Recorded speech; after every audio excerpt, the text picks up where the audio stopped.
So I am going to tell you guys a story that I think gives a pretty good snapshot of a very particular time in my life about which I feel a lot of pleasure and a lot of fondness and not a little bit of guilt, more like a lot of guilt for my somewhat irresponsible actions. So at this point in my life, my best friend Brittany and I both happened to be single. And this had never happened during the course of our relationship because I had met her in college, and for this whole time she had been in a very serious relationship.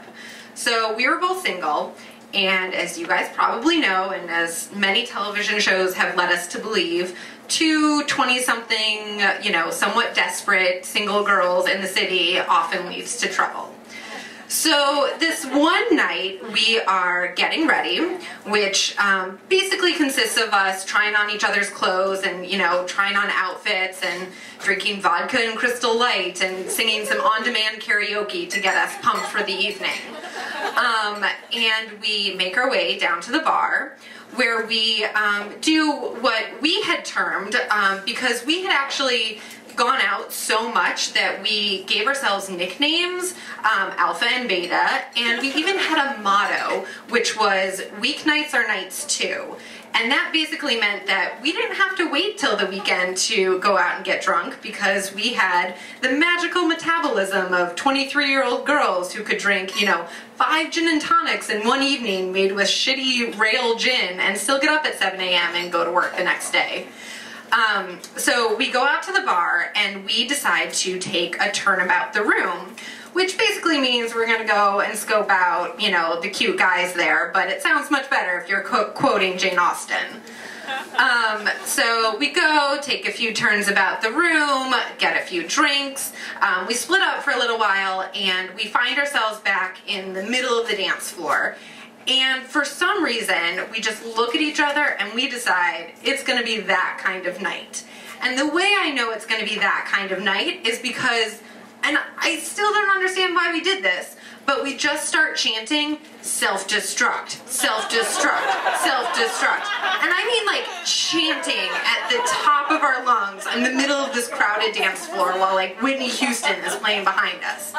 And it only stops because Brittany sees someone out of the corner of her eye who, she thinks is cute. So she does her patented pickup technique, which consists of this. And it works. Ladies, take a note, that actually works. I should tell you, however, that Brittany is about 5'11". She's extremely blonde, extremely pale. She's also extremely British and extremely loud. So she kind of stands out. So the boys come over, we're dancing, whatever. It's, 2 o'clock in the morning, we get kicked out because the bar is closing. So our good friend Kristen, bless her heart, comes over and tries to get us in a cab to go home. But we refuse in the way, drunk 23-year-old girls refuse. We're fine. It'll be fine. So Kristen leaves, but not before making sure we promise her that we'll text her when we get home safely. So somehow we end up in a car. I have no idea who's driving, no clue where we're going, don't know if the driver's sober, but we're in a car and I'm with Britt, so it's fine. Meanwhile, like a half an hour passes because, apparently we're going to Bryn Mawr, and we had been out in Center City, so that's not a short drive. So we decide it would be really, Kristen's texting us making sure like, are you home? Just please let me know. We decide it would be hilarious if we tell her that we had been kidnapped. So we text her back, no, we're in the trunk of a car, we've been kidnapped. She texts back immediately and is like, if this is a joke, it's not funny. So we text her, no, we've kicked out the rear tail light, we can see out the car, but we don't know where we're going. And she's like, I'm calling 911 in 2 minutes unless you tell me you're joking. And we just text her back in all caps, no, please help. And then we pick up the phone and call her, giggling hysterically, and being like, oh, haha, no, we're fine, don't worry about us. And I'm pretty sure she hung up on us. So we end up in Bryn Mawr, we're at these boys' house. They immediately start playing video games. Yeah, real boost to my ego. So after about 30 30 seconds of this, Britt and I decide to leave. We go out to Lancaster Avenue after a Bryn Mawr cop pulls us over for walking in the middle of the street and singing Disney songs. We eventually find a cab home.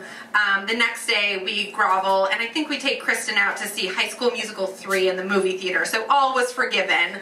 And to this day, Britt will still text me and say self-destruct with a question mark, and I know what we're doing that evening. Thank you.